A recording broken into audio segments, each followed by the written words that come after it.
रघुवंशाचा तिसरा सर्ग आपण अभ्यासतोय आणि तिसऱ्या सर्गामधल्या 40व्या श्लोकापर्यंत आपण पोहोचलेलो आहोत. 40व्या श्लोकामध्ये कालिदासांनी सांगितलेलं आहे की यज्ञीय घोडा, अश्वमेध यज्ञाचा घोडा इंद्राने पळवून नेल्यामुळे रघुराजा दुःखी झालेला आहे किंवा विषाद झालेला आहे, दुःख म्हणण्यापेक्षा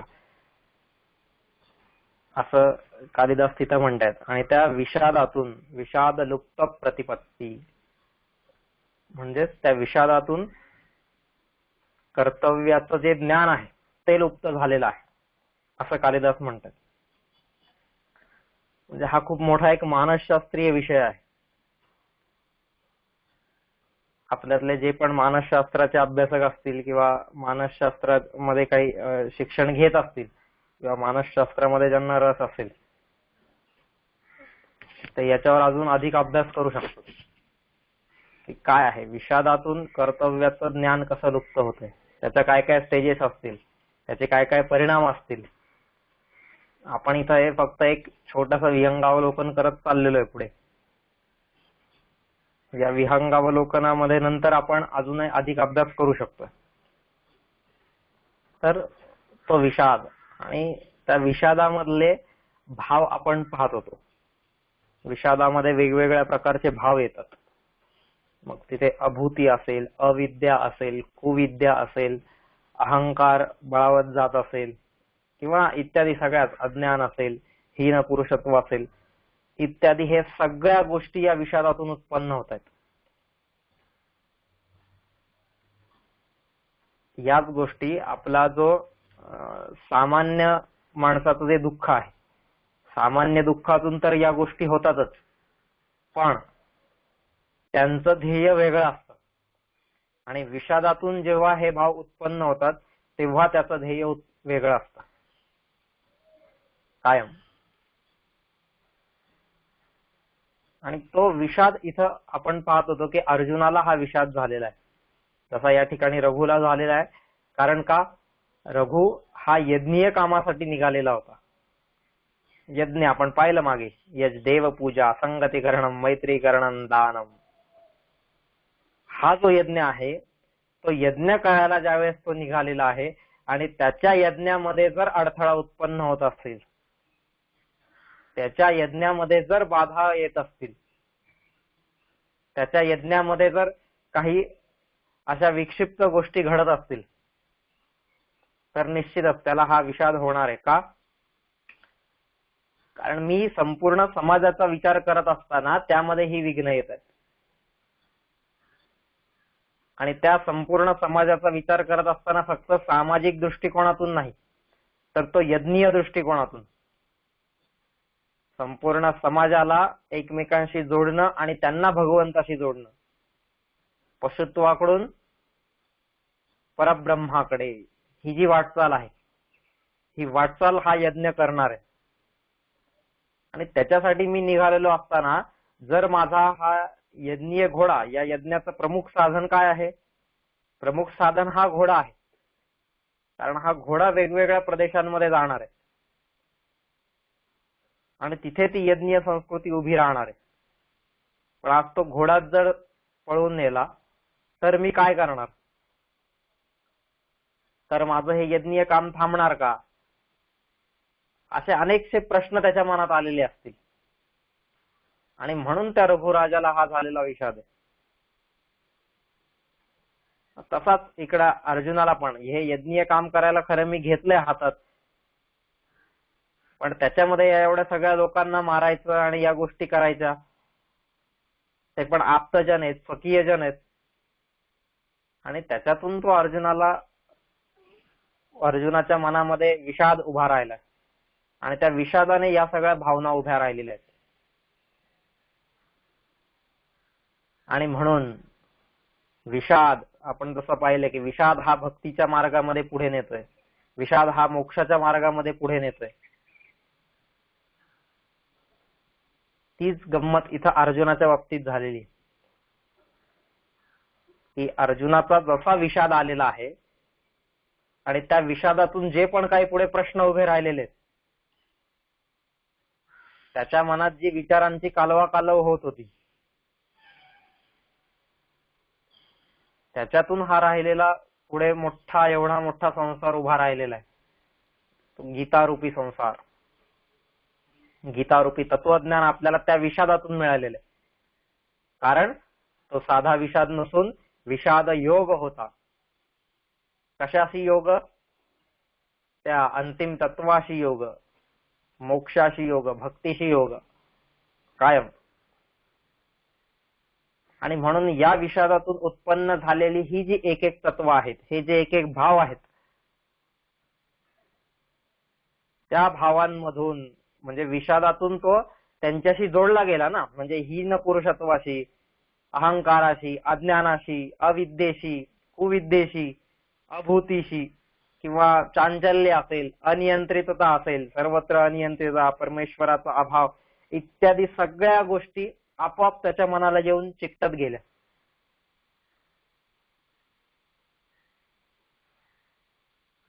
आणि त्या चिकटून जर बसल्या तर माणूस पुन्हा तिथून खालीच जाणार आहे, तिथून तो वरती येणार नाहीये. त्या चिकटून बसल्या इथपर्यंत ठीक आहे. भीष्मांचं काय झालेलं आहे? भीष्मांची पण हीच गत झालेली आहे. द्रोणांचं काय झालेलं आहे? जसं अर्जुनाच्या हातातून शस्त्र खाली गळालेलं आहे, तसं द्रोणांनी पण ऐकलं अश्वत्थामा हात. एवढंच त्यांनी ऐकलं की अरे अश्वत्थामा मेलाय. पुढचं ऐकूच नाही गेलं ना, नरोवा कुंजरोवा. ही गोष्ट ऐकल्यानंतर त्यांच्या हातातून पण शस्त्र खाली ठेवलेलं आहे त्यांनी किंवा गळालेलं आहे. अगदी तशी स्थिती त्यांची पण झालेली. आणि मग आता मी कशासाठी लढू? लढण्यासाठीचं जे प्रेरक बळ आहे, लढण्यासाठीचं जे उद्दीपन हवं असतं, जी प्रेरणा हवी असते, ते उद्दीपकच नष्ट झालेलं आहे. कारण आजवर मी एवढं सगळं जे काही केलेलं आहे, पांडवांच्या घरी नोकरी केली, सगळ्या गोष्टी केल्या पांडवांच्या म्हणजे या कुरु राजवंशाच्या इथे. या सगळ्या गोष्टी कशासाठी केल्या? फक्त आणि फक्त या माझ्या मुलासाठीच तर केल्या.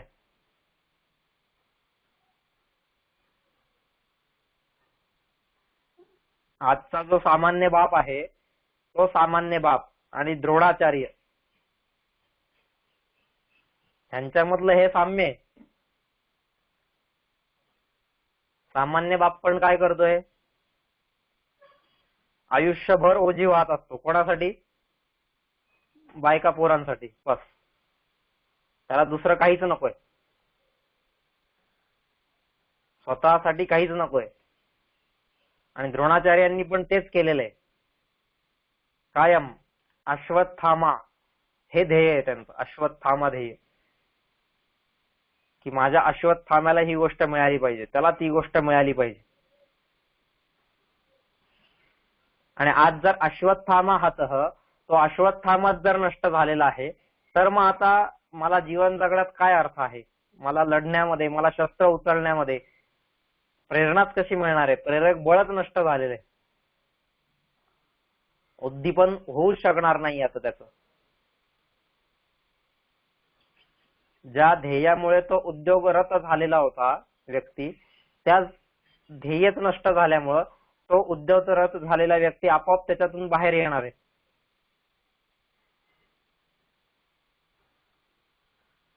जितक्या गतीने ते पुढे चाललेले होते, म्हणजे युद्धाचा तो जर दिवस पाहिला तर त्यांची गती थांबवणं आता कोणाच्याच हातात उरलेलं नव्हतं. कोणीच पांडव पक्षात एकही वीर असा नव्हता की जो त्यांची गती थांबवू शकेल. एक जण होता, पण बिचारा तो हातात शस्त्र घेणार नव्हता. म्हणजे इतक्या वेगाने समोर निघालेला माणूस तितक्याच वेगाने परत मागे आलेला आहे. कशामुळे? या विषादातून उत्पन्न झालेले हे सगळे भाव आहेत. आता तिथं विषाद असं म्हणता येणार नाही आपल्याला. सामान्य दुःख, एक भौतिक दुःखच आहे ते. आणि त्या भौतिक दुःखातून उत्पन्न झालेले, भौतिक दुःखातून पण हेच भाव उत्पन्न होत आहेत. आणि त्यांची काय गत झाली हे आपल्या सगळ्यांना गोष्ट माहिती आहे. पण ती गत अर्जुनाची झालेली नाहीये. का बरं? त्याचं कारण हे कैवर्तक केशव, हे त्याचं कारण आहे. साक्षात वसुदेव सुतं देवं कंस चाणूरमर्दनं देवकी परमानंदम कृष्णं वंदे जगद्गुरुम. ज्या कृष्णाला सगळं जगत हे गुरु म्हणून नमस्कार करतय तो कृष्ण त्याच्यासोबत होता. कैवर्तक केशव, त्यांच्या होडीचा जो नावाडी होता तो नावाडी साक्षात भगवान श्रीकृष्ण होता. आणि त्यामुळे का अर्जुन ह्याच्यातून कसा बाहेर निघालेला आहे, ज्या ज्या गोष्टी अर्जुनामध्ये उभ्या राहत गेलेल्या आहेत, अर्जुनामध्ये हीन पुरुषत्व उभं राहिलेलं दिसलं, त्याला सांगितलेलं आहे पुरुषोत्तम विभाग योग. हीन पुरुषत्वाला उत्तर आहे पुरुषोत्तमत्व. उत्तम पुरुष कसा होऊ शकतो? उत्तम पुरुषस्पन्य नाही का, उत्तम पुरुषस्पन्य परमात्मेत्युदाहृत यो लोकत्रयमाविश्य बिभर्तव्य ईश्वर यस्माक्षरमतीतोहम अक्षरादपि चोत्तम अतोस्मी लोके वेदे च प्रथितः पुरुषोत्तम. हा जो पुरुषोत्तम आहे, विषादातून जे हीन पुरुषत्व उत्पन्न झालेलं आहे त्याला उत्तर म्हणून पुरुषोत्तम विभाग योग अख्खा अध्याय सांगितलेला आहे तिथं. बघा, म्हणजे गीता ही या विषादातून कशी उभी राहिलेली आहे. विषादाला चिकटलेले हे जे सगळे भाव आहेत ते सगळे भाव नष्ट करण्यासाठी, विषादामुळे जी वरती एक वेगवेगळ्या थरांची चादर निर्माण झालेली आहे, ती चादर दूर करण्यासाठी हे गीतारूपी अमृत त्याला पाजलेलं आहे. दुग्धं गीतामृतम महत्. हे जे आहे नाही का, पार्थो वत्स सुधीर भोक्ता दुग्धं गीतामृतम महत्, हे महान असं अमृत त्याला तिथं दिलेले आहे. हीन पुरुषत्वाला उत्तर म्हणून पुरुषोत्तम विभाग योग. तसंच अभूती आहे, म्हणजे अभूती उभी राहते, किंवा ज्याला आपण दारिद्र्य म्हणूया. अभूती म्हणजे काय? दारिद्र्य एक प्रकारचं. कंगाली ती वेगवेगळ्या प्रकारची असेल, कर्मांची असेल, विचारांची असेल, बुद्धीची असेल, चित्ताची असेल, अहमची असेल, सगळ्याच गोष्टींची, मनाची असेल. ही सगळी दारिद्र्यता, ही सगळी जी दरिद्रता आहे हे सगळं दारिद्र्य आहे. ते दारिद्र्य जर घालवायचं असेल तर त्यासाठी काय करावं लागेल? म्हणून कृष्ण नाही का, कृष्णांचा हे जे गीता म्हणजे ना आजीबाईचा बटवा आहे ते नाही का, आपला आजीबाईचा बटवा असतो की नाही, सगळे औषध असतात त्याच्यात, एकही औषध बाकी राहत नाही. प्रत्येक रोगावरती औषध असते. तशी ही गीता आहे. सर्दी झाली, धर हे खा. ताप आलाय, धर हे खा. खोकला आलाय, धर हे खा. डोकं दुखतंय, धर हे खा. हा बाम लाव, जे काय असेल ते आजीबाईच्या पाठव्यात सगळ्या गोष्टी असायच्या जुन्या काळाच्या बरं का. आताच्या आजीबाईला काहीच माहिती नसतं जुन्या काळाच्या ह्या गोष्टी. सगळे घरच्या घरीच उपचार करायचे. आज साधी सर्दी झाली का लागली दवाखान्यातलाही. जुन्या काळात ही गोष्ट नसायची. जुन्या काळात वैद्य पण कमी होते. आज काय वैद्य इतके झालेले आहेत का गल्लोगल्ली दवाखाने उघडून ठेवलेले. असो, तो विषय वेगळा आहे. पण ही जी गोष्ट आहे, कायम प्रत्येक काहीही रोग झाला त्या रोगावरती औषध सांगणारी ही गीता आहे. कोणताही प्रश्न उभा राहू द्या, त्या प्रत्येक प्रश्नाला प्रत्युत्तर देण्याची ताकद या गीतेमध्ये. म्हणून आजवर सर्व महापुरुषांनी या गीतेला उचललेलं आहे. मग ते शंकराचार्य असोत, मग ते संत ज्ञानेश्वर महाराज असोत, इतर कोणीही असो, कोणत्याही भाषेतले तुम्ही बघा, अगदी पाश्चात्यांपर्यंत सुद्धा सगळ्यांनी ती गीता उचललेली. त्याचं कारण हे, जी दरिद्रता आलेली आहे, जे दारिद्र्य आलेलं आहे विषादामधून, ते दारिद्र्य जर घालवायचं असेल तर त्यासाठी विभूती योग सांगितलेला आहे. सगळ्या ही ही ही ही ही ही या सगळ्या माझ्या विभूती आहेत. कोणतीही गोष्ट तुम्ही घ्या त्याच्यातली. ऐरावतं गजेंद्राणां नराणांच नराधिपम आयुधानामहं वज्रम धेनुनामस्मि कामधुक् प्रजनश्चास्मि कंदर्प सर्पाणामस्मि वासुकी अनंतश्चास्मि नागानां गुरुणो या, नाही का, हे हे हे जे सगळं आहेत, कोणतेही त्याच्यातली बघा, देवर्षी नांच नारद, गंधर्वाणां चित्ररथ, सिद्धानां कपिलो मुनी, प्रत्येक ठिकाणी त्यांनी या विभूती सांगितलेल्या आहेत. आणि त्या विभूती योगातून जे अभूती निर्माण झालेले आहे, त्या अभूतीला नष्ट करण्याचं काम केलेलं आहे. जे दारिद्र्य उभं राहिलेलं आहे, जी दरिद्रता उभी राहिलेली आहे, तिला नष्ट करण्याचं काम ह्यांनी केलेलं आहे. असं प्रत्येक अध्याय जर तुम्ही बघत गेले, प्रत्येक अध्यायाचा जर आपण खोलवर अभ्यास केला, तर ह्या प्रत्येक अध्यायामधून विषादातली ही जी तत्व आहेत, विषादातून हे उभे राहिलेले जे भाव आहेत, ते भाव नष्ट करण्याचा प्रयत्न आहे, अगदी शेवटच्या अध्यायापर्यंत.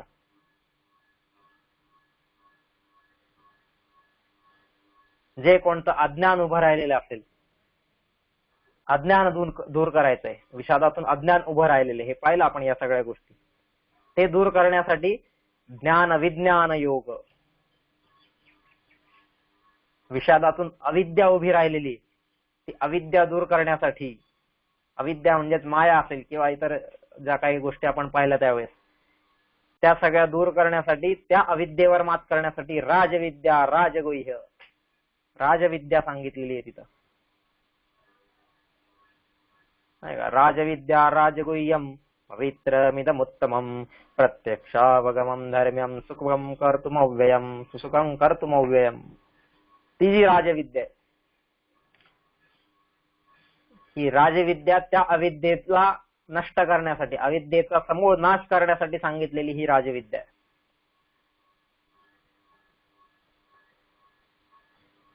म्हणजे बघा, हा झाला विषाद योग. विषादातून उभे राहिलेले भाव, हे भाव ज्यावेळेस नष्ट झाले, त्यातून शेवटी तो नष्ट, मोह स्मृतिर्लब्धा तत्प्रसादान्मयाच्युत स्थितोस्मी गतसंदेह.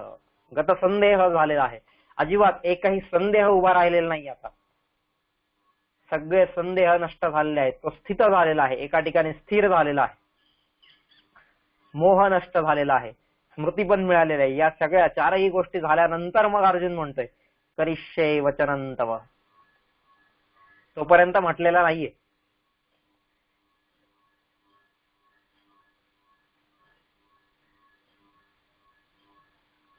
ही गोष्ट आहे त्यातली, की या एक एक गोष्टी, आसुरी संपत उभी राहते, त्याच्यासाठी दैवासुर संपत विभाग योग, दैवी संपत्ती सांगितलेली त्या आसुरी संपत्तीवर मात करण्यासाठी.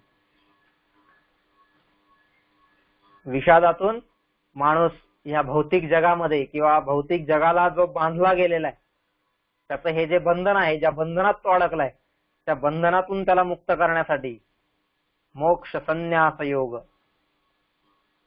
अक्षर ब्रह्म योग, हे त्या बंधनातून, नाही का, जे अक्षर आहे, अक्षर असं जे ब्रह्म आहे त्याला जोडणं, या भौतिक बंधनातून बाहेर निघून तिकडं जोडणं, त्यासाठी सांगितलेले हे अध्याय आहेत.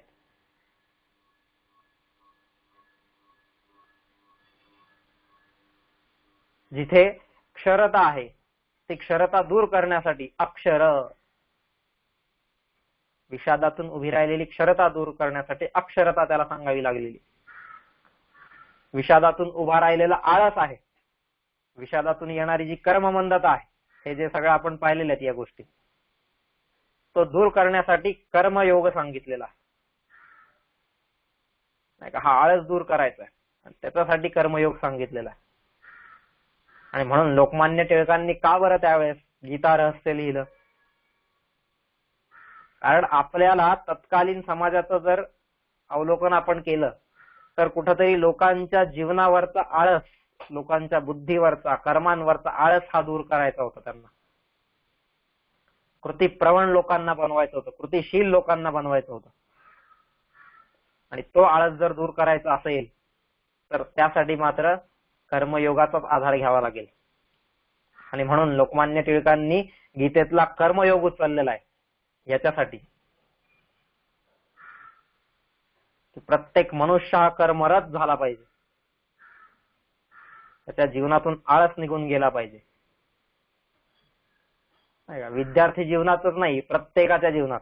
आपण सांगतो अनालस्यम ब्रह्मचर्यम शीलं गुरुजनादर, नाही का, या ज्या सगळ्या गोष्टी आहेत ही विद्यार्थ्याची लक्षणं आहेत.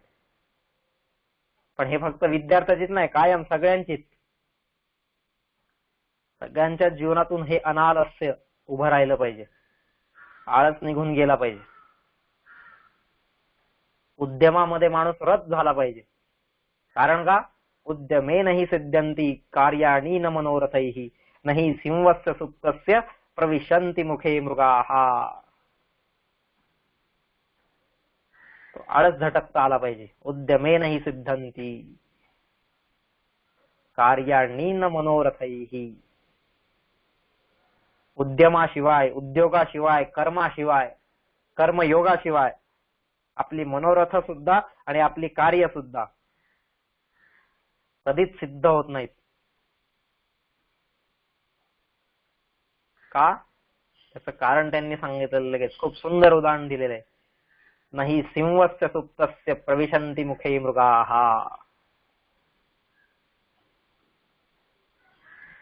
तिथं ते म्हणतायत की एखादा सिंह असाच झोपलेला आहे आणि भूक लागलीये तरी झोपलाय, आणि झोपलेला सिंहाच्या तोंडात येऊन स्वतः हरिण पडणार आहे का?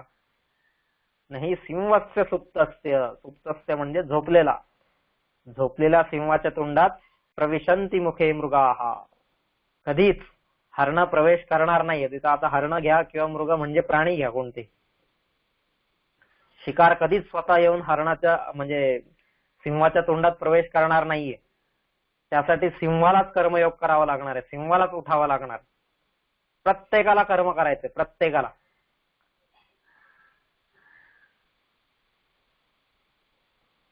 रोज सकाळी उठला ना, सिंहाला पहिली ती गोष्ट आठवली पाहिजे की आज जर मी पळालो नाही तर मी उपाशी राहून मरेल.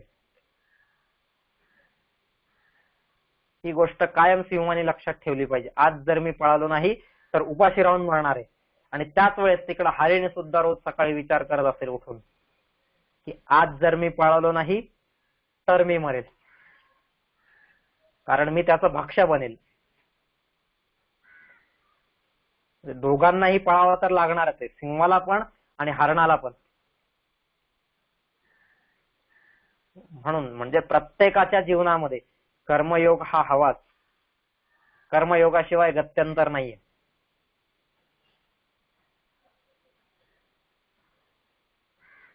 म्हणजे महान कर्मयोगी जर असं कोणी असेल ना, कायम त्या मुंग्या वाटतात मला, मुंग्यांसारखा कर्मयोगी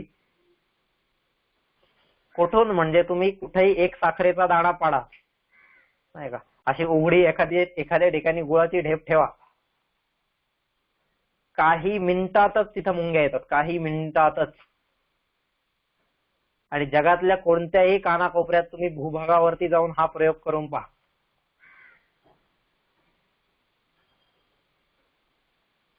कुठून येतात त्या, कशा येतात माहित नाही, पण कायम येतात. त्यांना कसं कळतं इथं गुळ पडलेला आहे, इथं साखर पडलेली आहे? कारण त्यांचं ते ध्येय आहे आणि त्या ध्येयाचा सतत पाठपुरावा करणाऱ्या त्या मुंग्या असतात. ध्येय अजिबात सुटत नाही त्यांच्याकडून. बघा, घरातल्या कोणत्याही कोपऱ्यात तुम्ही असं ठेवून बघा एखाद दिवशी गुळ, का बरं तिथे येणार नाहीत मुंग्या? लगेच येणार. मग तुम्ही कितव्या मजल्यावर राहताय, कितव्या मजल्यावर नाही राहते, काहीही प्रश्न तिथं उद्भवत नाही.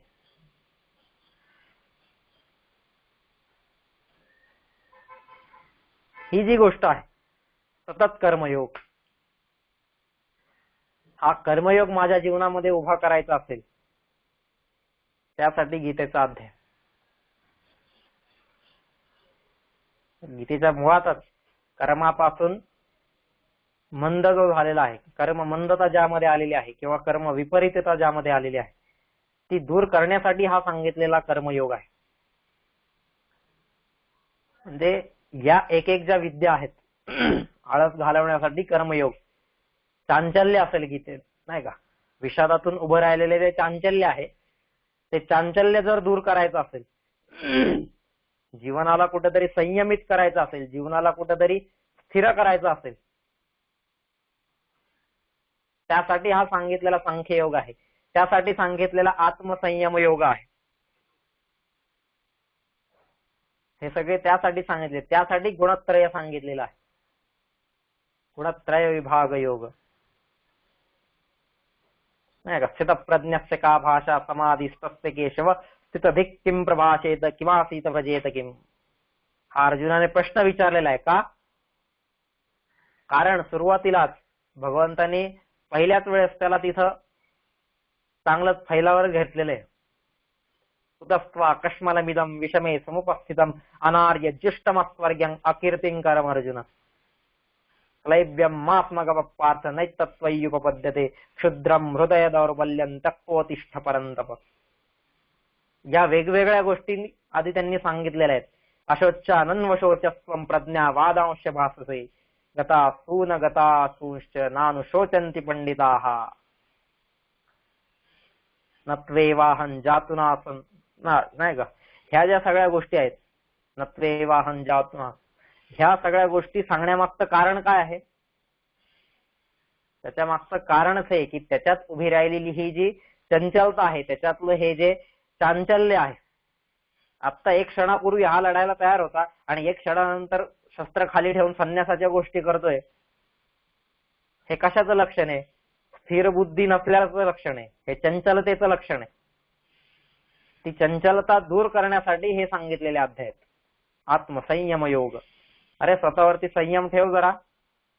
अनाशित कर्मफलम, ह्या ज्या सगळ्या गोष्टी आहेत. उद्धरेदात्मनात्मानम, हे जे सगळे काय, हे चांचल्य दूर करण्यासाठी सांगितलेल्या गोष्टी.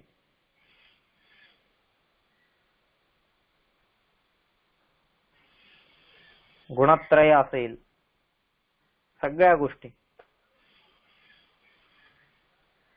माणूस जो अश्रद्ध बनतोय, विषादातून अश्रद्ध बनतोय नाही का, सर्वत्र अनियंत्रित त्याला वाटायला लागतंय. सर्वत्र परमेश्वराचा अभाव त्याला जाणवायला लागतोय. हा जो अश्रद्ध झालेला व्यक्ती आहे, त्याच्यातली अश्रद्धा दूर करण्यासाठी श्रद्धा त्रय विभाग योग. असेच म्हणजे प्रत्येक अध्याय आपण बघत जर गेलो तर गीतेच्या प्रत्येक अध्यायामध्ये या विषादातून उत्पन्न झालेल्या सगळ्या भावांना दूर करण्यासाठी ही ताकद गीतेमध्ये आहे. त्यासाठी हे सगळे सांगितलेल्या गोष्टी आहेत. कोणतीही गोष्ट घ्या आपण गीतेमधली, अज्ञानाची जी झालर उभी राहिलेली ती दूर करण्यासाठी ज्ञान कर्म संन्यास योग पण सांगितलेला आहे तिथं एकाच ह्याच्यात. विचार करा, ज्ञान कर्म आणि संन्यास. कर्म संन्यास योग सांगितलेला आहे. ज्या परस्पर विरोधी गोष्टी वाटतात. संन्यास म्हटलं तर सगळ्या गोष्टी सोडल्या पाहिजेत आणि कर्म म्हटलं तर सगळ्या गोष्टी करत राहिल्या पाहिजेत. पण ह्या दोघांचा योग, या दोघांना एकत्रितपणे करून त्याचा अर्थ जीवनाला प्राधान्य करणारी, प्रदान करणारी ही जी गीता आहे. अर्जुनाजवळ ही गीता होती. अर्जुनाजवळ हा कृष्ण होता. त्याच्यामुळे अर्जुनाचा विषाद नष्ट झालेला आहे. कारण का? या विषादातून पुढे उभी राहते ती किंकर्तव्य मूढता. ती किंकर्तव्य मूढता भगवंतांनी दूर केलेली कायम. म्हणजे हे जे काही 1-1.5 तास जे काही ते दोघांची चर्चा चाललेली असेल तिथे रणांगणावर, ती तासभराची चर्चा ह्याच्यासाठी होती का हा विषाद आणि त्यातून उभी राहिलेली किंकर्तव्य मूढता, कर्तव्याचं ज्ञान ज्याचं लुप्त झालेलं आहे,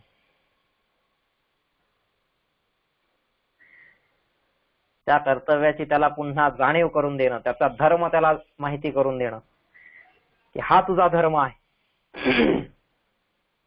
तो फक्त त्याला सांगायचं काम भगवंतांनी केलेलं आहे. आणि मग शेवटी भगवंत परत म्हणतायत यथा योग्यं तथा कुरु यथेच्छसी तथा कुरु कायम. का? कारण आता भगवंतांना गॅरंटी आहे आता याची किंकर्तव्य मूढता दूर झालेली आहे. कर्तव्यच्युत जो अर्जुन झालेला होता तो आता कर्तव्य परायण झालेला आहे. ही गोष्ट लक्षात आल्यानंतर भगवंतांनी ही वाक्य म्हणलेली आहेत. बघा, थोडासा गीतेचा अभ्यास केला ना आपण, सुरुवातीलाच नाही लगेच दुसऱ्या अध्यायात नाही म्हटलेत आता सगळं तुला सगळं स्थितप्रज्ञ दर्शन सांगून झालंय माझं, आता तुला जसं करायचं तसं कर. नाही, तिथं कृष्णांना माहितीये आत्ताच जर अर्जुनाच्या हातात घोड्यांचे लगाम दिले का मग तो घोडे घेऊन परत माग संन्यासाकडेच जाणार आहे. जो अर्जुन 18व्या अध्यायामध्ये पण विचारतोय परत संन्यासस्य महाबाहो तत्वमिच्छामि वेदितुम,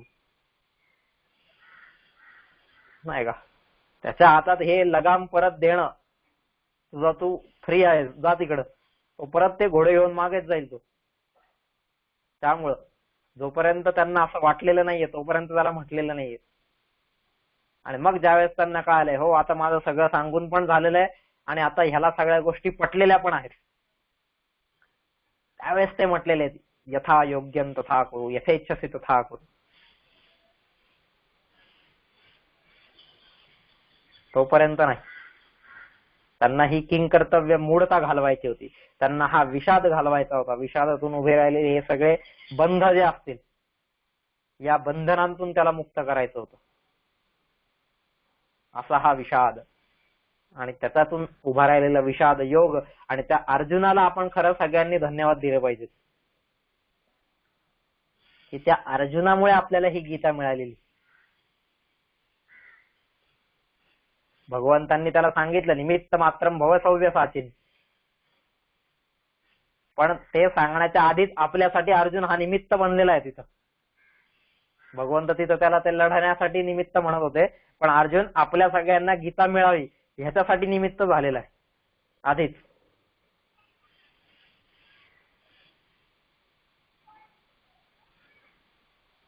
असा त्याचा विषाद, त्या विषादातून उभा राहिलेला योग आणि तिथून मोक्षाची प्राप्ती, मोक्ष संन्यास योगो नाम अष्टादशोध्याय 18वा अध्याय हा तिथपर्यंत आलेला. आता काहीच उरलेलं नाहीये. त्याच्यामुळे परत भगवान कृष्ण 19व्या अध्यायाकडे गेलेलेच नाहीये. बरेच अध्याय बघा आपण, बऱ्याच अध्यायांची सुरुवात भगवंतांनी स्वतःने केलेली आणि शेवट पण स्वतःनेच केलेला आहे. तो शेवट झाल्यानंतर पुढचा अध्याय पण स्वतःच सुरू केलेला आहे. अर्जुनाच्या प्रश्नाची वाट पाहिलेली नाहीये त्यांनी, कारण त्यांना वाटत होतं नाही याला ही गोष्ट पण सांगितलीच पाहिजे, कारण त्याच्या मनामध्ये या सगळ्या शंका असणारच आहेत. म्हणून भगवंतांनी पुढच्या सगळ्या गोष्टी सांगत गेलेले. त्याच्यातला विषाद संपूर्णतः मूळतः नष्ट करायचा होता. कारण या विषादातून जी किंकर्तव्य मूढता झालेली आहे, काय करू काय नको करू हे कळतच नाहीये आणि त्याच्यामुळे स्वस्थ बसून राहतोय. निराशा, ही निराशा जी जीवनात उभी राहिलेली, त्या निराशेला दूर करण्यासाठी सांगितलेलं हे खूप मोठं औषध आहे.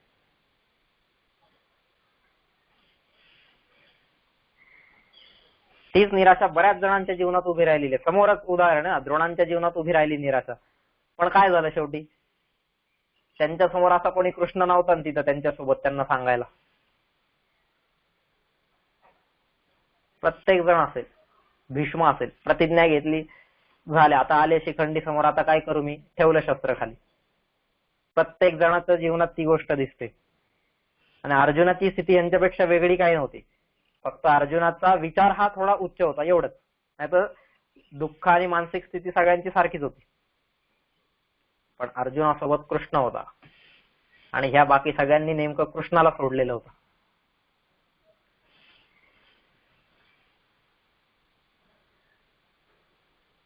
हा फरक आहे की विषादातून ही जी किंकर्तव्य मूढता उभी राहते, नाही का, विषाद लुप्त प्रतिपत्ती. आता ही जी किंकर्तव्य मूढता आहे, ती किंकर्तव्य मूढता म्हणजे काय त्याचा थोडा आपल्याला विचार करायला हवा. किंकर्तव्य मूढता काय आहे ती? किंकर्तव्य मूढता म्हणजे कसं आहे की किंकर्तव्य मूढ ही एक बुद्धीची स्थिती आहे आणि ही बुद्धीची स्थिती कधी येते? या विषादातून येते, या दुःखातून येते. खिन्नता असेल, दुःख असेल, विषाद असेल, त्यातून किंकर्तव्य मूढता ही बुद्धीची स्थिती येते. बुद्धीचे वेगवेगळ्या स्तरांवरती वेगवेगळे प्रकार आपल्या संस्कृतीने सांगून ठेवलेले आहेत वारंवार. गीता सांगते बुद्धियोगमुपाश्रित्य मच्चित्त सततम भव. बुद्धियोगमुपाश्रित्य हा बुद्धियोग म्हणजे काय आहे? बुद्धौ शरणमन्विच्छ कृपणा फल हेतव. वारंवार गीता या बुद्धीचं सांगते. व्यवसायात्मिका बुद्धी नाही का, खूप निश्चयात्मिका बुद्धी, अनेक प्रकारचे, म्हणजे सांख्य बुद्धी आहे, योग बुद्धी आहे, भाव बुद्धी आहे, भाववश बुद्धी आहे किंवा व्यवसायात्मिक बुद्धी आहे, किंकर्तव्य मूढ बुद्धी आहे, कर्तव्य बुद्धी आहे, निश्चयात्मिक बुद्धी आहे. अनेक प्रकारचे बुद्धीचे खूप प्रकार पडतात. कर्तव्य परायण बुद्धी आहे, बरेच प्रकार आहेत बुद्धींचे. आता आपण काय सगळ्या प्रकारांकडे जाऊया नको. आता सध्या आपण किंकर्तव्य मूढ ही जी बुद्धीची स्थिती आहे, जसं कालिदासांनी म्हटलेलं आहे, विषादलुप्त प्रतिपत्ती. प्रतिपत्ती म्हणजेच कर्तव्याचं ज्ञान. कर्तव्याची ज्याची मतीच नष्ट झालेली आहे कर्तव्याप्रती, अशी स्थिती होते या दुःखानंतर. साधं आपल्या प्रत्येकाच्या जीवनात ही गोष्ट होते. प्रत्येकाच्या जीवनात त्याला त्या कर्तव्याची पुन्हा जाणीव करून द्यावी लागते कायम. एखादा माणूस ज्यावेळेस दुःखी असतो आणि दुःखी असताना तो निराश हताश होऊन एका ठिकाणी बसतो आणि त्या दुःखाच्या शोकसागरात बुडालेला असतो, त्यावेळेस त्याला कोणीतरी कर्तव्याची जाणीव करून द्यावी लागते.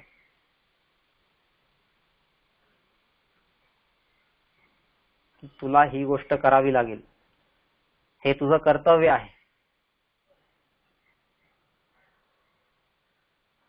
समुद्रावरती सगळे गेलेली होती वानरसेना सीतेच्या शोधासाठी, आणि सीतेच्या शोधासाठी गेलेली असताना बाकी जणांची सगळ्यांची चर्चा चाललेली आहे तिथं. नल, नील, अंगद, जांबुवंत सगळेच लोक, प्रत्येकाची चर्चा चाललेली आहे.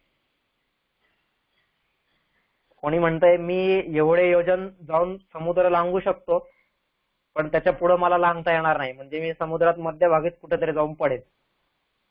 कोण म्हणतंय नाही मी त्याच्यापेक्षा थोडासा पुढे जाऊ शकतोय. कोण म्हणतंय नाही मी इथून त्या लंकेपर्यंत पोहोचू तर शकतोय, पण लंकेपासून परत यायची ताकद माझ्यात नाहीये तेवढी. अशी प्रत्येकाची ही सगळ्यांची चर्चा चाललेली असते. आणि हनुमान कुठेतरी एका ठिकाणी कोपऱ्यात जाऊन तिकडं एका दगडावरती असं खिन्न मनाने बसलेला असतो, विचार करत की आता कसं काय होणार, मी भगवंतांचं काम कसं करणार. खिन्नता कुठून तरी आलेली असते मनामध्ये आणि मग काय करावं हे कळत नाहीये. विचार करत बसलेला हनुमान तिथे, किंकर्तव्य मूढ झालेला आहे. का? कारण त्याला तो दिलेला शाप आहे. आता इथं हनुमंताला शाप आहे म्हणून हनुमंताची ती स्थिती झालेली. नाहीतर संपूर्ण जीवन जर हनुमंताचं पाहिलं तर एकही प्रसंग नाहीये की जिथं हनुमंत असा हताश, निराश, उद्विग्न, दुःखी असा दिसतोय आपल्याला. कधीच नाही. कायम प्रभू सेवेसाठी जो तत्पर आहे, कर्मयोगाचं मूर्तिमंत स्वरूप म्हणजे हनुमान आहे. कर्तव्य परायण बुद्धीचं स्वरूप म्हणजे हनुमान आहे. निश्चयात्मिका बुद्धीचं स्वरूप म्हणजे हनुमान आहे. प्रत्येक हे हनुमंताचं चरित्र आपण अभ्यासलं पाहिजे आणि ते गुण आपल्या जीवनात आणण्याचा आपण प्रयत्न केला पाहिजे. माझं जीवन पण त्याच्यासारखं बनेल. ज्यावेळेस तो दास मारुती असेल त्याच वेळेस तो वीर मारुती सुद्धा आहे. ज्ञान, कर्म आणि भक्ती या तीनही गुणांचा संगम जिथं दिसतोय तो म्हणजे हनुमान. पण त्या शापामुळे आज त्याच्यामध्ये आलेली ही किंकर्तव्य मूढता आहे.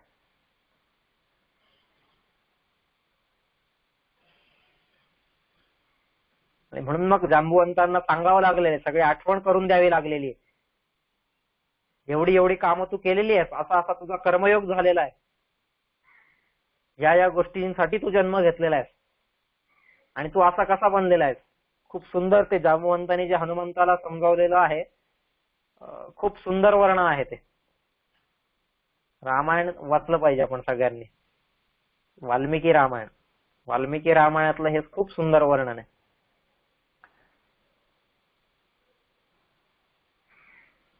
आणि नंतर हनुमंत तयार झालेला आहे. अविरत कर्मयोग, अविचल कर्मयोग, ह्याचं प्रतीक म्हणजे हनुमान. पण ही किंकर्तव्य मूढता जी आहे ती इथं अर्जुनामध्ये ज्यावेळेस उभी राहिलेली आहे, त्यावेळेस काही कोणता त्याला शाप नव्हता किंवा कोणत्याही इतर गोष्टी नव्हत्या. ती त्याच्या मनाची आपोआप झालेली स्थिती आहे, जी आपल्या सामान्यांची प्रत्येकाची होत असते. किंकर्तव्य मूढता. 10वीला इतकेच मार्क पडले तर नाही धड मला कॉमर्सला ऍडमिशन घेता येते, नाही धड मला सायन्सला ऍडमिशन घेता येते आणि आर्ट्सला मला घ्यायचं नाहीये. झाली किंकर्तव्य मूढ. का? मार्कच तेवढे पडलेले नाहीयेत ना. 12वी नंतर पण तेच, मला जायचं होतं इंजिनिअरिंगला, मला जायचं होतं डॉक्टरीला, मला जायचं होतं अजून काही कशाला, पण मार्कच तेवढे नाहीयेत. आता करावं काय? किंकर्तव्य मूढ. प्रत्येक ठिकाणी आपल्या जीवनामध्ये ही किंकर्तव्य मूढता रोज येत असते, रोज.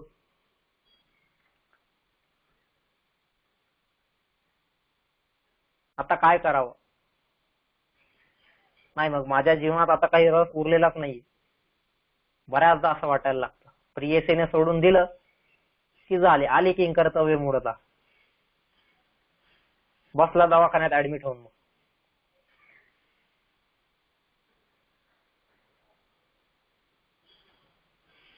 म्हणजे ही जी किंकर्तव्य मूढता आहे ही प्रत्येकाच्या जीवनात येत असते. म्हणजे आपल्याच जीवनात अशातला भाग नाही. अगदी लहान मुलं असतील ना, लहान मुलांच्या जीवनात जरी पाहिलं आपण, त्यांच्या जीवनात सुद्धा ही गोष्ट दिसते.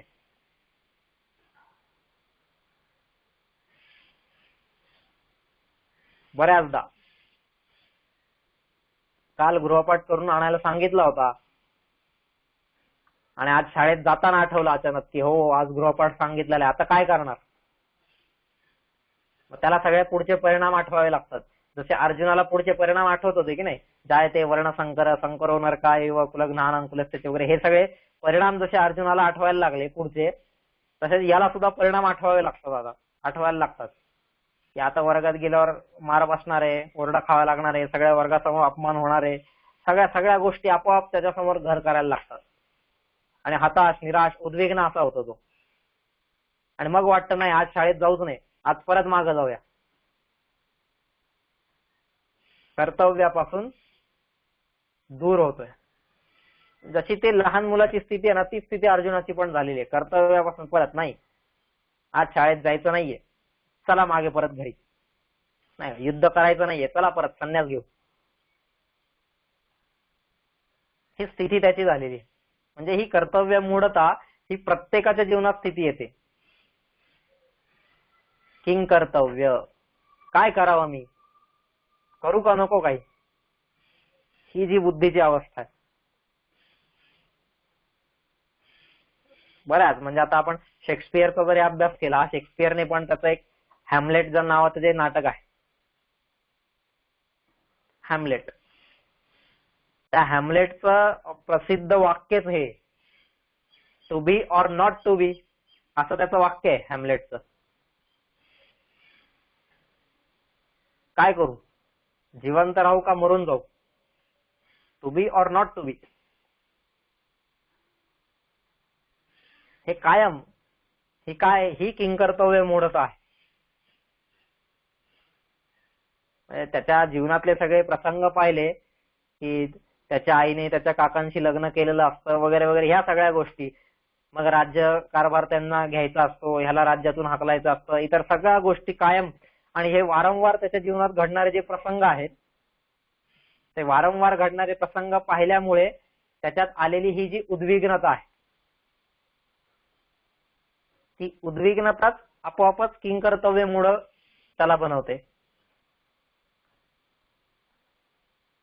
आणि मग तिथं हॅमलेटला सारखं वाटतंय की काय करावं, मी जगावं की मरावं, असा हताश निराश झालेला आहे तो.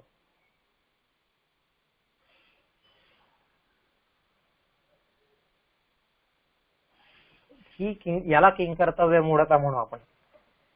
किंवा शेक्सपियरचं अजून एक नाटक आहे कोरिओलॅनस, असं त्या नाटकाचं नाव आहे.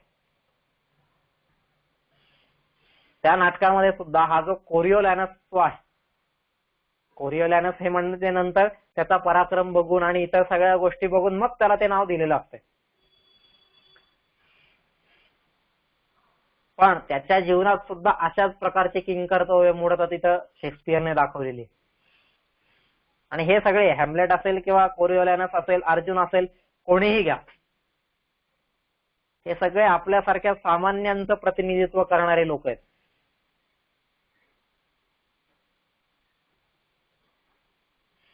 कायम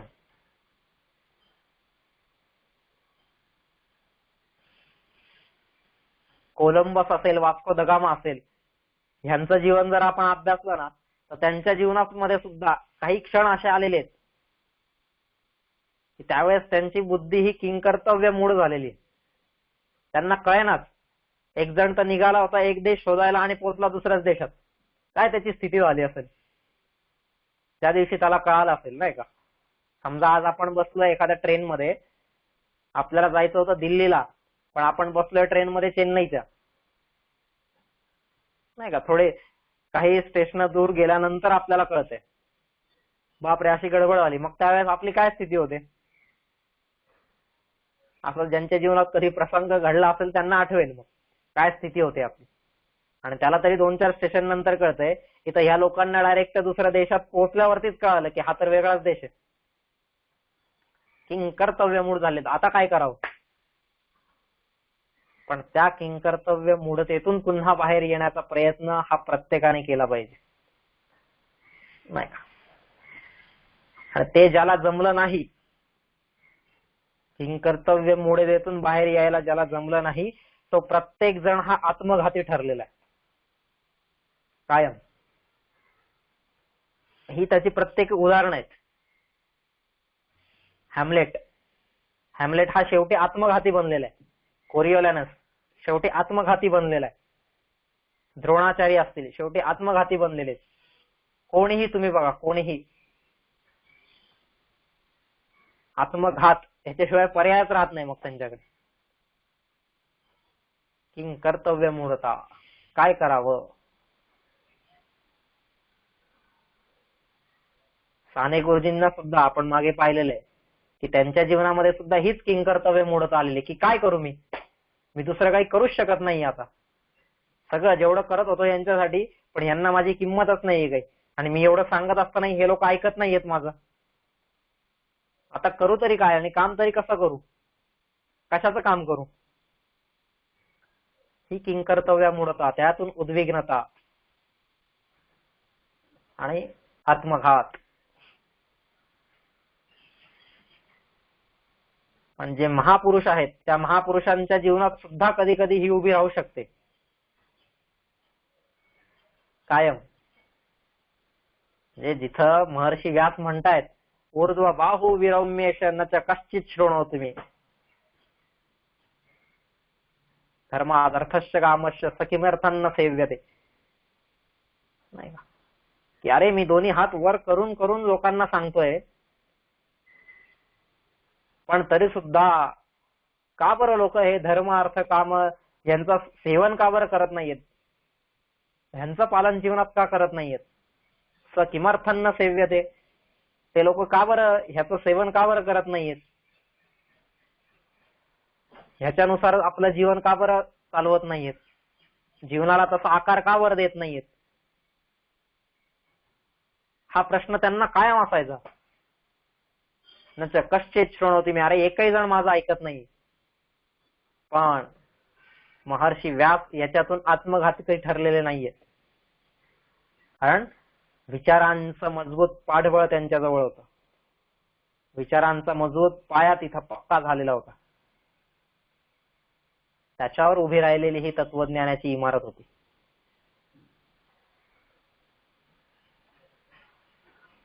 आणि तीच गत आज कृष्ण जर सोबत नसता तर कदाचित अर्जुनाची पण झालेली असती. पण दुग्धं गीतामृतम महत्, ते अमृत त्याला असं पाजलेलं आहे की ज्याच्यातून त्याच्यातली ही किंकर्तव्य मूढ बुद्धी नष्ट झालेली नाही का. म्हणजे जिथं शेक्सपियरचे हॅमलेट असेल, कोरिओलॅनस असतील, यांच्यासारखी चरित्र जी आहेत ती या किंकर्तव्य मूढ बुद्धीमुळे भित्री झालेली आहेत. किंकर्तव्य मूढ बुद्धीमुळे कर्तव्यच्युत झालेले आहेत आणि शेवटी आत्मघात हा पर्याय त्यांनी निवडलेला आहे. त्याच वेळेस इकडं व्यास असतील, अर्जुन असतील, ह्यांच्यासारखी जी चरित्र आहेत ही मात्र या तत्वज्ञानाच्या जोरावरती पुढे आलेली आहेत. कदाचित त्या हॅमलेटनी जर गीता वाचली असती, कोरिओलॅनसनी जर गीता वाचली असती तर परिणाम वेगळे दिसले असते. पण त्यांच्याकडे कृष्ण नव्हता.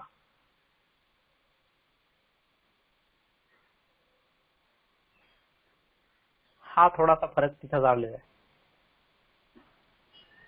मग असा आहे की त्याला म्हणतात कृष्णस्तु भगवान स्वयं, जो या बुद्धीतून बाहेर काढतोय आणि निश्चयात्मिका बुद्धीकडे घेऊन जातोय.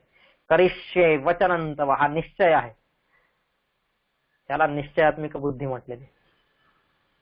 आता निश्चय केलेला आहे, देवा जसं तू सांगशील प्रत्येक वेळेस सांगितलंय नाही का, ठेव शिखंडीला समोर आणि लढलेला आहे.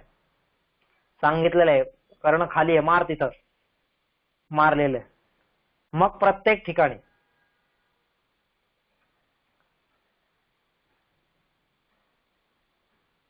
आता ही जी किंकर्तव्य मूढ ही जी बुद्धीची स्थिती आहे, या स्थितीमध्ये काय होतंय,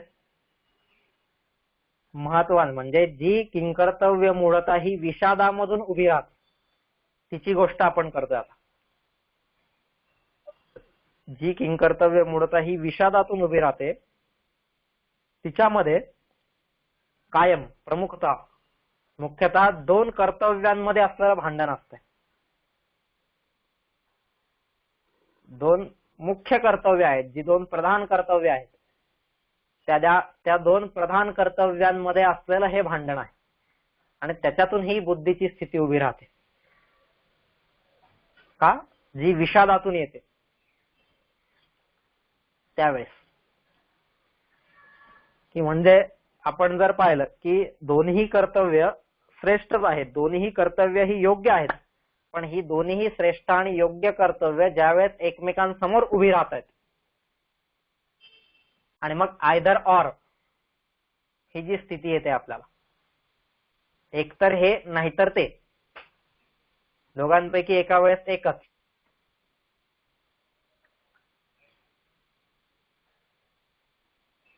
नाही का, ते आपण हे सांगतो लहान मुलं ती जोक किंवा काय त्याला फोडं म्हणूया काहीतरी विनोद असं, की ते सांगतात की हा तिघ जण चालले होते, आई, मुलगा आणि सून, म्हणजे मुलाची बायको आणि मुलाची आई आणि मुलगा, असे तिघ जण चाललेले असतात होडीतून. आता होडीतून जात असताना अचानक ती होडी बुडायला लागते किंवा काही होतं आणि मग कोणीतरी दोनच माणसं शेवटी हे करणार आहेत किंवा ती होडी बुडते आणि त्यावेळेस आता हा एकालाच वाचवू शकतोय कोणाला तरी. मग एकतर आईला वाचवता येईल किंवा सुनेला वाचवता येईल, म्हणजे बायकोला वाचवता येईल. मग काय करणार, आता दोन्ही त्याची कर्तव्य आहेत. आई जितकी महत्वाची आहे तितकीच महत्वाची बायको सुद्धा आहे. त्यावेळेस काय करायचं, आणि अशा वेळेस बुद्धीमध्ये किंकर्तव्य मूढता उभी राहते. की जिथे दोन कर्तव्यांचा संघर्ष दिसतोय तिथे ही किंकर्तव्य मूढता उभी राहते.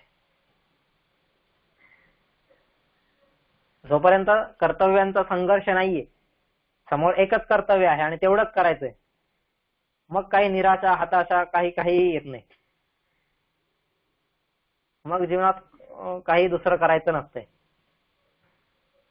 ज्याला रोजची सकाळी 10 ते 5, संध्याकाळी 5 पर्यंत जी ड्युटी करायची, रोज तेवढंच जाऊन परत यायचंय, त्याच्या जीवनात काय आले किंकर्तव्य मोडत आणि कसले काय आले? तेवढी ड्युटी झाल्यावर त्याला नुसतं आरामच करायचा आहे, ज्याच्या जीवनात दुसरं काही ध्येयच नाहीये, त्याला ही किंकर्तव्य मोडत स्थिती कशी येणार आहे? ती कळणार तरी कशी काय? पण ज्याच्या जीवनात ह्याच्यापेक्षा इतर सगळी महत्वाची ध्येय आहेत, इतर मुख्य कर्तव्य ज्याला वाटतायत,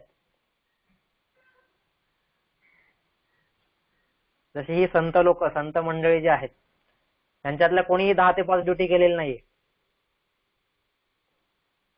पण तरी सुद्धा त्यांच्या जीवनामध्ये मात्र या स्टेज येत गेलेले आहेत.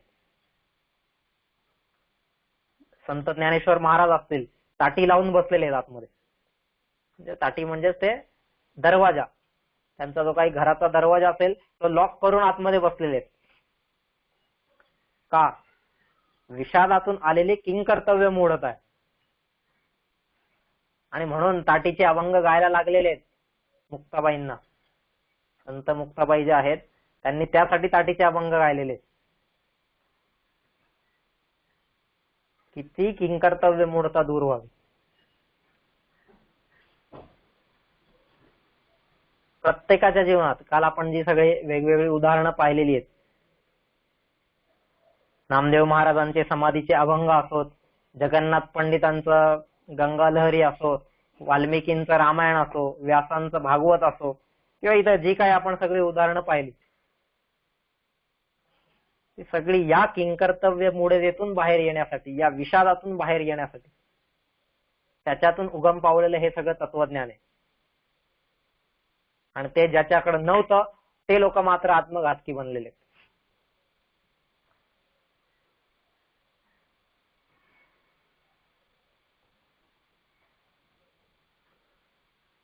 ही गोष्ट आपण कायम लक्षात घेतली पाहिजे. स्वराज्यावरती आक्रमण झालेलं आहे आणि 23 किल्ले मागतायत. 23 किल्ले एका सहीनिशी देणं ही काय इतकी सोपी गोष्ट वाटली का? पुरंदरचा तह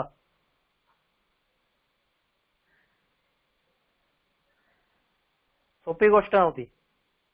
रात्र झोप आली नसेल महाराजांना. अशा वेळेस बुद्धीची किंकर्तव्य मूढता येते की काय करावं आता. 23 किल्ले द्यावे का लढाई करावी, युद्ध करावं. युद्ध करायला गेलं तर माझे सगळे सवंगडी मारले जातील, आणि किल्ले दिले तर एक एक किल्ला जिंकण्यासाठी आजपर्यंत किती जणांच्या प्राणांची आहुती गेलेली आहे. मग त्यांचं बलिदान काय जाईल? किल्ले नाही द्यावं तरी बलिदान आहे, आणि किल्ले द्यावेत तर आधीचं जे गेलेलं बलिदान आहे ते व्यर्थ जाईल. काय करावं? किंकर्तव्य मूढता. कायम या गोष्टी दिसतायत. पण तरी सुद्धा कधी जीवनामध्ये निराशेने स्पर्श केलेला नाही. आली असेल निराशा स्पर्श करून, पण तिने कधी तिथं घर करू शकलेली नाहीये, ती कधी तिथं स्थिर होऊ शकलेली नाही. अशी ही सगळी जीवन आहेत. कारण ह्यांनी बालपणामध्ये रामकृष्णांच्या कथा ऐकलेल्या आहेत. आईसाहेबांनी त्यांना सगळ्या ते जे बाळ कडू जे पाजायचं होतं ते पाजलेलं आहे. आणि त्यामुळे हे जे महाराजांचं चरित्र आहे, ते महाराजांचं चरित्र आपोआपच सगळ्यांमध्ये उठून दिसतंय. त्याचं कारण हे. म्हणून या चरित्रांचा अभ्यास केला पाहिजे, आणि त्या चरित्रांमधून मला माझ्या जीवनामध्ये काहीतरी गुण फुलवता आले पाहिजे.